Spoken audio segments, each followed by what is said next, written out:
Bismillahirrahmanirrahim. Assalamualaikum warahmatullahi wabarakatuh. Waalaikumsalam warahmatullahi wabarakatuh. Alhamdulillah wassalatu wassalam ala habibina wa syafi'ina Rasulillah sallallahu alaihi wasallam wa ala alihi wa sahbihi wa man wala wattaba'a huda wa ba'd. Allahumma akhrijna min dhulumatil wahm wa akrimna binuril fahm waftah alaina bima'rifatil ilm wasahil akhlaqana bil hilm waj'alna mimman yastami'una al-qawl fayattabi'una ahsana. Subhanaka la ilma lana illa ma 'allamtana innaka antal alimul hakim. Wala haula wala quwwata illa billahil aliyyil azim. Allahumma 'allimna ma yanfa'una wa zidna ilma wa ba'd.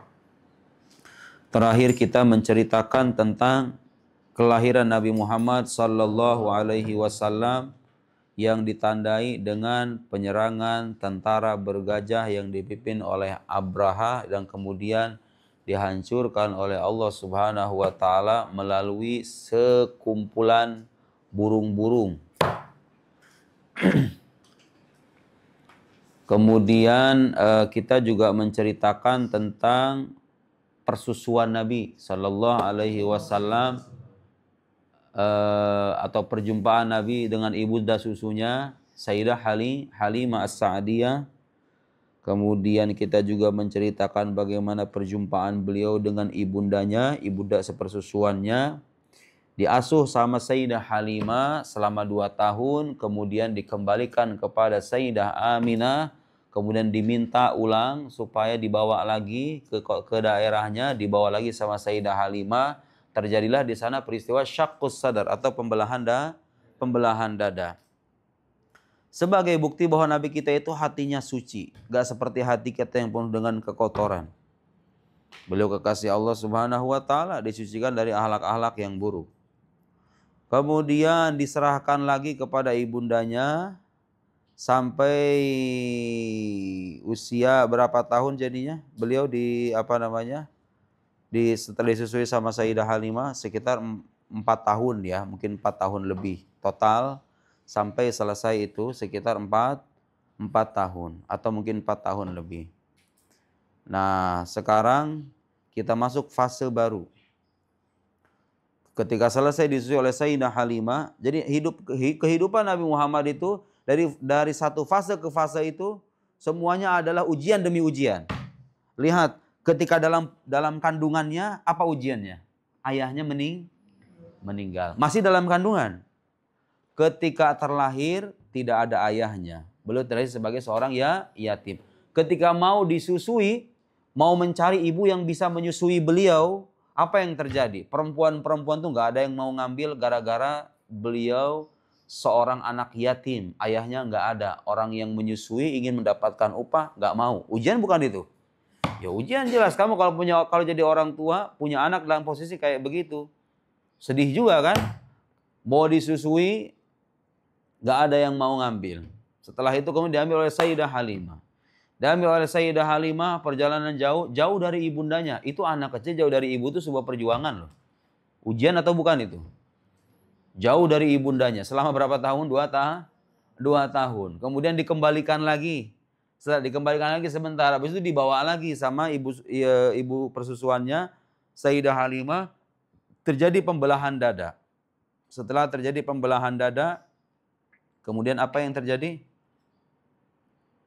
Pulang kembali ke pangkuan ibundanya.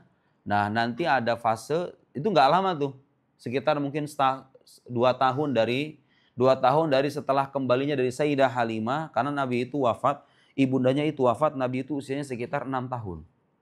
Sekitar 6 tahun. Jadi setelah ayahandanya wafat, kemudian selesai disusui, selanjutnya kita akan menceritakan kisah wafat ibunda Nabi Muhammad sallallahu alaihi wasallam, As-Sayyidah Aminah. Udah jauh dari orang tua bertahun-tahun, pas balik hanya hidup sekitar mungkin 2 tahunan, ibunya meninggal. Ujian bukan itu? Ujian. Jadi kehidupan Nabi itu cerminan dan keteladanan bagi manusia semuanya. Bahwa yang namanya dunia ini bukan tempat bersenang-senang, bukan tempat pemberian balasan, tapi tempat kita sekolah, tempat kita mendapatkan ujian dan nikmat sekaligus. Berganti, ada ujian, ada nikmat, datang lagi ujian, datang lagi nikmat. Gak ada manusia sepenuhnya senang dalam dunia ini.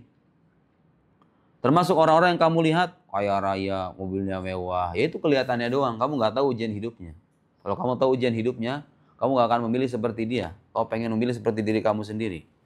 Ya, jangan punya berekspektasi seperti orang lain ya. Oh enak kayaknya tuh orang kayak begitu tuh. Suaminya ganteng, pekerjaannya mapan, punya rumah juga bagus. Sementara aku ngontrak terus. Enggak. Orang kayak gitu biasanya susah bahagia. Orang yang selalu mengukur nikmatnya dengan nikmat orang lain itu susah bahagia. Yang benar itu gimana? Kalau urusan nikmat melihat ke bawah. Kau masih punya motor, lihat orang-orang yang gak punya kendaraan. Punya mobil satu, jangan lihat artis-artis yang suka pamer kekayaan mobil sampai 20 biji. Punya mobil satu tuh lihat orang yang gak punya mobil. Paham? Supaya apa? Kita pandai bersyukur. Nomor 4, wafatu ummihi wa hadanatuhu. Wafatu ummihi, kisah wafat ibundanya, wa hadanatuhu, dan pengasuhannya. Jadi setelah ditinggal wafat oleh ibundanya, Nabi Muhammad sallallahu alaihi wasallam itu diasuh oleh pembantunya namanya Ummu Aiman, Barakah Habasyiyah. Tuwufiyat ummuhu sallallahu alaihi wasallam. Tuwufiyat artinya apa? Diwafatkan, wafat maksudnya ibundanya. Tuwufiyat itu artinya wafat ya. Ummuhu ibundanya, wa huwa fis sadisah min umrihi. Wa huwa, dan beliau fis sadisah min umrihi, usianya 6 tahun. Wahiyya raji'atun minal Madinah, dan Sayyidah Aminah itu dalam keadaan dalam perjalanan kembali dari kota Madinah. Kembali ke mana? Ya ke Mekah. Kan beliau tinggalnya di Mekah. Jadi Sayyidah Aminah, nanti akan kita kisahkan bagaimana kisah wafatnya Sayyidah Aminah. Wafat di pertengahan jalan. Wafat di pertengahan jalan habis ngapain Okta? Habis mengunjungi saudara kakeknya, kemudian berkunjung atau berziarah ke makam ayahnya. Kamu kebayangkan? Ibu dengan anak, dengan pembantunya, bertiga ini menyusuri padang pasir, jalan berhari-hari, ingin berkunjung ke saudara-saudara kakeknya, kemudian sekaligus ziarah ke makam ayahnya. Jadi Nabi Muhammad itu nggak pernah melihat makam ayahnya. Kemudian diajak sama ibundanya untuk ziarah ke makam ayahnya. Mungkin bilang, ini nak makam ayah kamu. Abdullah itu nggak pernah melihat Nabi Muhammad tidak pernah melihat ayahnya. Kemudian di pertengahan jalan, balik dari sana, mau pergi ke Mekah, mau balik ke Mekah, itu meninggal ibundanya. Coba kamu bayangkan. Jadi ayahnya tidak pernah beliau lihat, ibunya wafat dalam perjalanan kembali dari makam ayahnya. Mau kembali ke Mekah setelah berziarah ke makam ayahnya.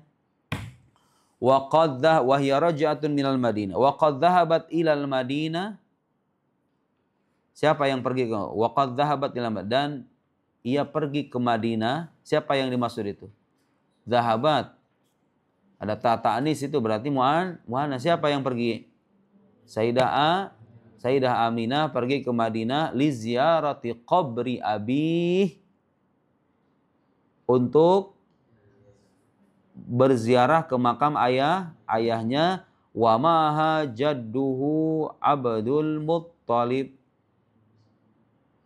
Di sebuah riwayat, ini riwayat yang beliau sebutkan, dibersamai oleh kakeknya Abdul Muttalib. Tapi di riwayat lain enggak, bukan Abdul Muttalib yang bersamai beliau, tapi Ummu Aiman. Ummu Aiman. Biasa dalam sirah itu ada terjadi perselisihan riwayat, begitu biasa. Wa qad dufinat bil abwa. Apa artinya dufinat? Dimakamkan bil abwa, di daerah Abwa. Wahiyya qaryatun baina Makkah wal Madinah. Wahiyya qaryah, dan Abwa itu adalah desa, sebuah desa baina Makkah wal Madinah, yang terletak di antara Makkah dan Madinah. Jadi beliau wafat di daerah Abwa setelah kembali, mau pulang gitu, masih jalan mau pulang ke Mekah setelah kembali dari menziarahi ayahandanya. Fahadonathu Ummu Aiman. Kemudian diasuhlah oleh Ummu Aiman. Haldona itu artinya mengasuh. Fahadonathu Ummu Aiman. Kemudian beliau diasuh oleh Ummu Aiman.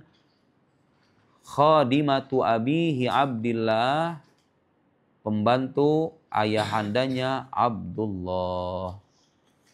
Baik, sekarang kita akan menceritakan fase selanjutnya dari kehidupan Nabi yang mulia Muhammad sallallahu alaihi wasallam. Perlu kamu tahu, Sayyidah Aminah bersama Ummu Aiman dengan Nabi Muhammad bertiga ini menyusuri padang pasir, dan kamu tahu sendiri di Arab itu negeri yang tandus ya. Negeri yang tandus, menyusuri padang pasir bukan perjalanan yang mudah. Bukan perjalanan yang mudah. Sayyidah Aminah itu berziarah ke, kita akan bacakan. Sayyidah Aminah itu berziarah ke makam suaminya, makam ayahanda Nabi Muhammad sallallahu alaihi wasallam. Di sini diceritakan detail sekali sampai lokasi-lokasinya disebutin dalam kitab Yaumiyat. Nah, saya akan bacakan petikan yang penting aja. Disebutkan di sini hari ke-70, hari ke-57, hari Kamis 20 Rabiul Awal, 25 Februari 577. Tahun 577. Nabi Muhammad lahir 571. Berarti usia Nabi sudah 6 tahun. Wa fihi aqama Rasulullah sallallahu alaihi wasallam wa ummuhu as-sayyidah Aminah. Setelah berjalan berhari-hari, kemudian sampailah mereka ke lokasi daerah namanya Darun Nabighah. Darun Nabighah. Sayyidah Aminah, kemudian Ummu Aiman dan Nabi Muhammad sallallahu alaihi wasallam berkunjung ke inda akhwali jaddihi Abdul Muttalib, saudara kakeknya Abdul Muttalib min Bani Adi ibn Najjar. Dari Bani Adi ibn An-Najjar. Wa nazalu fi Darin Nabighah. Sampailah mereka ke daerah namanya Darun Nabighah. Di sana ada saudara-saudara kakeknya. Saudara-saudara, kalau bagi Sayyidah Aminah bukan kakek, namanya siapa? Abdul Muttalib itu. Mertua. Saudara-saudara mertuanya. Wa nazala fi darin Nabighah wa biha qabru abih. Nah, di sana ada makam ayahandanya As-Sayyid Abdullah bin Abdul Muttalib. Wa fi iqamatihi sallallahu alaihi wasallam. Nah, ketika Nabi sampai ke daerah Darun Nabighah, di sana ada saudara-saudaranya. Nabi itu bermain. Kana yal'ab ma binti minal ansar ismiha Anisa. Main dengan anak kecil perempuan namanya Anisa. Bagus itu, Nok. Nama Anisa. Disebutkan di sini. Anisa. Wa kana ma'agilman min akhwalihi yutayyiruna ta'iran kana yatir wa yahbat fawqal utum. Main apa tuh? Main sesuatu yang diterbangkan gitu. Ya, anak kecil begitu ya. Anak kecil usia 6 tahun bermain dengan orang-orang sekawannya. Wa ta'allamal aum fi bari ibn Abdul Najjar. Wa kana ba'dul Yahuda. Waktu Nabi Muhammad main dengan teman-temannya itu, orang-orang Yahudi melihat. Orang-orang Yahudi di Madinah, orang-orang Yahudi itu melihat, menatap dari jauh, kemudian mereka berkata, berbisik satu sama lain. Kata Ummu Aiman, ini kisah Ummu Aiman yang melihat orang Yahudi melihat Nabi Muhammad, Ummu Aiman memperhatikan. Ummu Aiman mendengar mereka saling berbisik. Wa nabi hadhil ummah wa hadhihi daru hijrati. Fawa'aitu dzalika kullah min kalamihim. Kata Ummu Aiman mendengar orang Yahudi berbisik satu sama lain, itu nabi umat ini. Inilah tempat hijrahnya kelak. Maksudnya kota Madinah. Jadi orang Yahudi tahu bahwa kelak Nabi akhir zaman ini akan diusir oleh kaumnya dan akan hijrah ke Madinah. Nah, kemudian berhari-hari di sana. Nah, sampailah kemudian ketika mereka berjalan kembali dari Madinah ke Makkah, sampai ke daerah namanya Abwa. Thumma saru hawali 25 kilometer fi 5 saat takriban hatta wasalul Abwa. Sampailah daerah namanya Abwa. Washtaddal marad. Sayyidah Aminah kemudian terbaring sakit.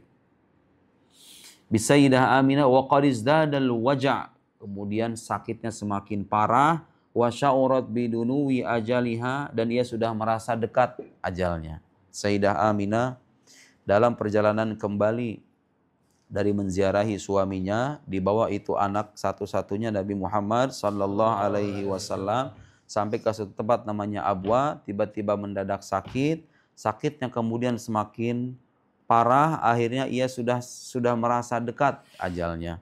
Wa anna lam yabqa min anfasiha illa al-yasir. Sayyidah Aminah tidak lagi merasa kecuali sedikit lagi tersisa nafasnya.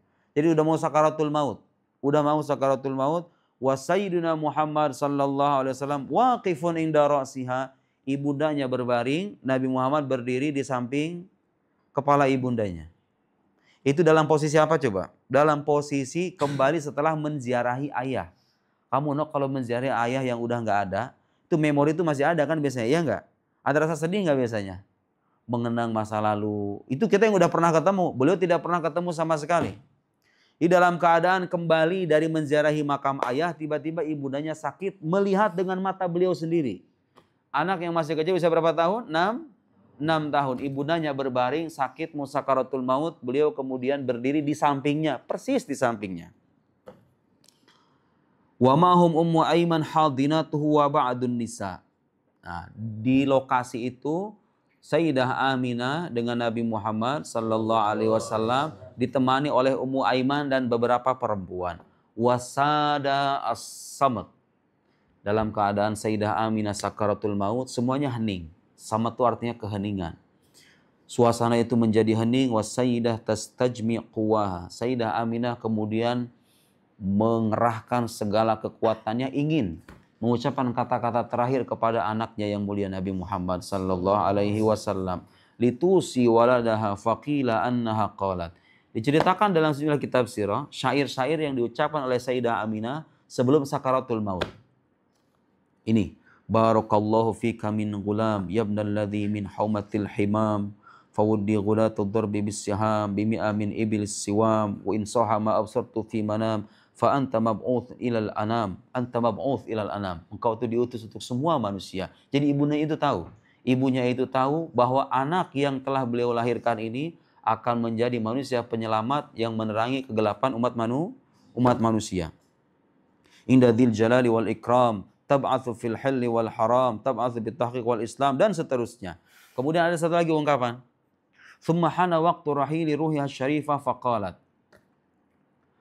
Dalam keadaan mengerahkan segala kekuatannya agar bisa berkata-kata kepada anak terakhirnya, inilah perkataan yang dinisbatkan kepada Sayyidah Aminah sebelum beliau sakaratul maut. Sebelum beliau wafat meninggalkan meninggalkan anaknya. Kullu hayyin mayyit. Semua yang hidup itu pasti akan mati. Jadi Nabi Muhammad itu orang tuanya pun punya kebijaksanaan luar biasa. Abdul Muttalib masih ingat kisahnya ketika berjumpa dengan Abraha, bagaimana kepercayaannya kepada Allah, bagaimana keyakinannya akan pertolongan Allah sampai-sampai dia nggak mempedulikan Ka'bah, malah membicarakan masalah onta. Sayyidah Aminah menjelang wafat mengucapkan kata-kata yang penuh dengan makna. Kata beliau, kullu hayyin mayyit. Semua yang hidup itu pasti akan mati. Wa kullu jadidin bal. Setiap yang baru itu pasti akan lapuk. Artinya nggak ada yang abadi di dunia ini. Nggak ada, dan ini ucapan yang tidak akan mungkin keluar kecuali dari orang yang penuh dengan keimanan.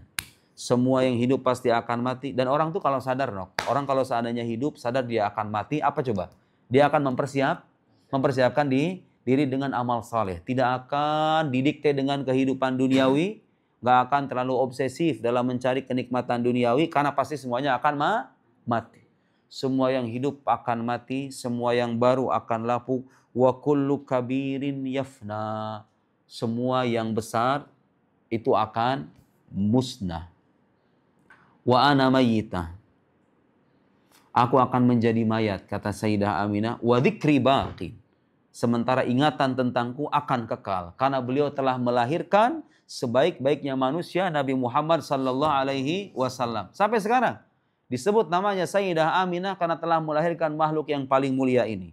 Aku akan menjadi mayat, tapi ingatan tentang diriku akan senantiasa kekal. Wa qad taraktu khairan. Aku telah meninggalkan kebaikan. Wa waladtu tuhran. Dan aku telah melahirkan kesucian. Yaitu Nabi Muhammad sallallahu alaihi wasallam. Thumma fadat ruhuha. Akhirnya wafatlah beliau, ibunda Nabi sallallahu alaihi wasallam. Ila barihiya wa jahazu jusmanaha. Kemudian orang-orang itu mengurus jenazahnya, wadafanuha, dan memakamkannya ala tubbah aliyah ba'idah anit tariq, di satu dataran tinggi yang jauh dari jalan raya. Wa maudhi' qabriha ma'rufun yuzar. Nah, sekarang makamnya ada di daerah Abwa. Kalau kita berkunjung ke Saudi Arabia, cuma sekarang masalahnya itu nggak ditandain. Jadi orang-orang Saudi itu, orang-orang Salafi Wahabi itu, mereka itu punya kekhawatiran umat Islam itu khawatir khawatir terjatuh dalam kemusyrikan. Jadi makam-makam yang bersejarah itu sama mereka diratakan. Makanya kamu kalau ziarah ke makam Baqi, itu makam sahabat semuanya rata, nggak ada yang istimewa gitu. Hanya tanah yang kemudian ditinggikan sedikit, kemudian diletakkan tanda, udah. Coba lihat di Indonesia, bagaimana orang Indonesia memuliakan makam para wali. Wali Songo itu. Pernah ziarah Wali Songo nggak kamu? Makam Wali Songo itu. Nah, makam Sayyidah Khadijah, di mana sekarang coba? Sayyidah Khadijah, ayah istrinya Nabi. Jarang orang tahu. Di mana? Ada di Mekah, cuma daerahnya itu tidak terkenal gitu loh. Ya itulah sayangnya. Jadi makam-makam bersejarah, tokoh-tokoh yang bersejarah, atau tempat-tempat bersejarah, itu kadang dihapuskan dengan alasan apa katanya? Khawatir umat Islam terjatuh ke dalam kemusyrikan. Padahal enggak ya. Umat Nabi Muhammad sallallahu alaihi wasallam itu dijaga. Nabi itu pernah bilang, "Masyirku akhafu alaikum. Inilah akhsha alaikum an tusyriku ba'di." Aku itu tidak khawatir kalian itu menjadi musyrik sepeninggalku. Beliau itu enggak khawatir kita musyrik. Terus apa yang beliau khawatirkan? Walakinni akhsha alaikum ad-dunya an tanafasu fiha. Yang aku khawatirkan itu adalah dunia yang kemudian kamu bersengketa, bertikai, berkelahi, saling menzolimi gara-gara urusan dunia itu. Terjadi kan sekarang? Terjadi sekarang. Banyak umat Islam terpecah belah gara-gara urusan duniawi. Itu yang dikhawatirkan Nabi. Tapi kamu pernah mendengar nggak sejarah orang Islam menuhankan Nabi Muhammad? Pernah dengar nggak? Memusyrikan Allah dan menuhankan Nabi Muhammad. Pernah nggak? Nggak ada. Umat Islam itu terjaga dari kemusyrikan insya Allah. Bahwa kemudian ada sekelompok-kelompok kecil yang terjatuh ke dalam musyrikan, menyembah sesuatu barang tertentu, yaitu ada. Tapi itu kan kecil persentasenya. Jadi maksudnya yang dijaga apa? Dijaga dari kemusyrikan, menuhankan Nabi Muhammad sallallahu alaihi wasallam. Gak ada. Ataupun menuhankan keluarganya, menuhankan Sayyidah Khadijah misalnya, atau menuhankan Sayyidah Aminah, gak ada. Berbeda halnya dengan saudara kita dari agama Kristen, menuhankan Nabi Isa alaihi salam, kita gak ada. Itulah petikan atau penggalan kisah wafatnya ibunda Nabi sallallahu alaihi wasallam. Udah ditinggal wafat ibunya. Bayangin, satu persatu episode kehidupan beliau dari mulai yatim, jauh dari orang tua, diasuh sama ibunda susuannya, terjadi pembelahan dada, dibalikin ke ibundanya, 2 tahun kemudian ibundanya wafat, wafatnya kembali dari menziarahi makam ayahnya lagi. Kemudian ketika ibundanya wafat, diwariskanlah pengasuhan beliau itu kepada siapa? Abdul Muttalib, kakeknya, diasuh sama kakeknya. Abdul Muttalib itu punya anak Abdullah dan Abu Thalib. Anaknya banyak, tapi di antara anaknya yang terkenal Abdullah dengan Abu Thalib. Abdullah dan Abu Thalib ini saudara kandung, ibunya sama. Ibunya sama, namanya Fatimah binti Amr al-Makhzumiyah. Jadi ada kedekatan. Makanya Nabi Muhammad ketika ibundanya meninggal, kemudian kakeknya meninggal, Abdul Muttalib mewasiatkan agar diasuh oleh Abu Thalib. Jadi kakeknya itu mewasiatkan kepada anaknya Abu Thalib supaya mengasuh Nabi Shallallahu Alaihi Wasallam. Pada usia berapa kakeknya wafat? 2 tahun setelah ibundanya. 2 tahun ibundanya wafat. Setelah ibundanya wafat, kemudian disusul dengan wafat kakeknya. Sekali lagi, kenapa Nabi Muhammad itu orang-orang terdekatnya diwafatkan ketika beliau kecil? Masih ingat jawabannya apa? Supaya apa? Supaya apa, Berhat?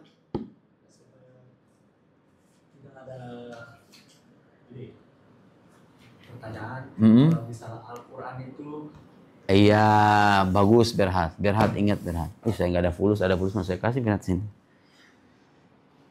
Jadi salah satu hikmahnya orang-orang terdekat Nabi itu diwafatkan, ayahandanya, ibundanya, kakeknya, dan lain-lainnya diwafatkan, supaya menjadi bukti bahwa kelak ketika beliau menjadi Rasul, gak ada tuduhan bahwa Al-Quran atau wahyu yang beliau sampaikan ini adalah hasil belajar sama ayah ibunya, paham gak? Diwafatkan ayahnya, ibunya, kakeknya itu supaya tidak ada celah untuk meragukan sama sekali. Karena kalau seandainya ayahanda beliau, kemudian ibunda beliau itu menyaksikan beliau sampai dewasa, kemudian ketika usia 40 beliau menjadi nabi, nanti akan ada tuduhan, wah Quran ini kayaknya hasil belajar itu sama bapaknya deh. Quran ini kayaknya hasil belajarnya sama ibundanya. Allah wafatkan semuanya supaya Nabi Muhammad hanya bergantung kepada Sang Khalik dan tidak bergantung kepada makhluk. Adabani Rabbi fa ahsana ta'dibi. Itu kata Nabi. Tuhan mendidikku, Tuhanku mendidikku dan dia memberikan pendidikan yang terbaik untukku. Jadi yang mendidik Nabi Muhammad itu bukan orang tuanya, tapi siapa? Allah Subhanahu wa ta'ala.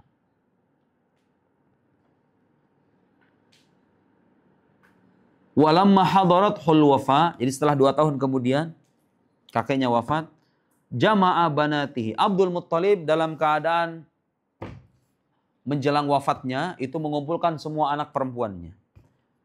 Yasma' ma yarithunahu bihi minasy-syi'r thumma faraqal haya, supaya memperdengarkan syair yang ingin beliau sampaikan kepada putra-putrinya.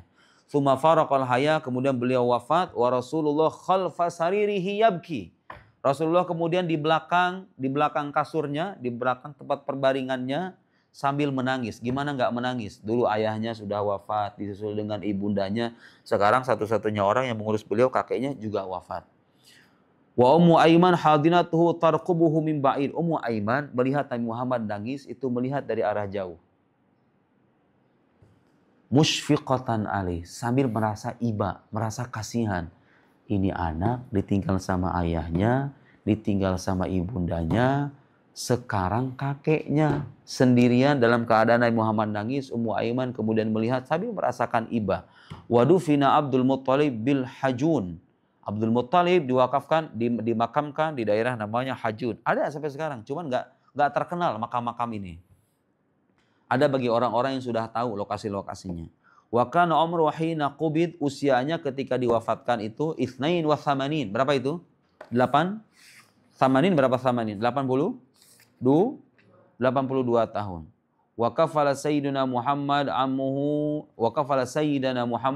Abu Talib bin hiniha. Setelah itu Nabi Muhammad pun diasuh oleh pamannya, namanya siapa? Abu Talib. Abu Talib siapanya Abdul Muttalib? Anak. Siapanya Nabi? Siapanya ayah Nabi? Saudara kandung. Wa kana ma'hu fi baitihi baina auladihi. Di antara anak Abu Talib yang kemudian dinikahkan dengan putri Nabi SAW, namanya siapa? Putra Abu Talib dinikahkan dengan putri Nabi di kemudian hari. Namanya siapa? Ali bin Abi Talib. Jadi Sayyidina Ali ini siapanya Nabi? Kalau anak paman namanya apa? Sepupu sekaligus menantu. Putri kesayangan Nabi Sayyidah Fatimah dinikahkan dengan sahabat yang sejak kecil hidupnya sama Nabi. Jadi yang pertama kali masuk Islam dari kalangan anak kecil itu siapa? Sayyidina Ali. Kalau dari kalangan perempuan siapa? Sayyidah Khadijah. Amanat bi id kaffara biyan nas wa saddaqatni id kadzdzabani nas wa wasatni bimaliha. Kata Nabi Muhammad mengenang Sayyidah Khadijah. Dia beriman kepadaku ketika orang-orang itu kafir.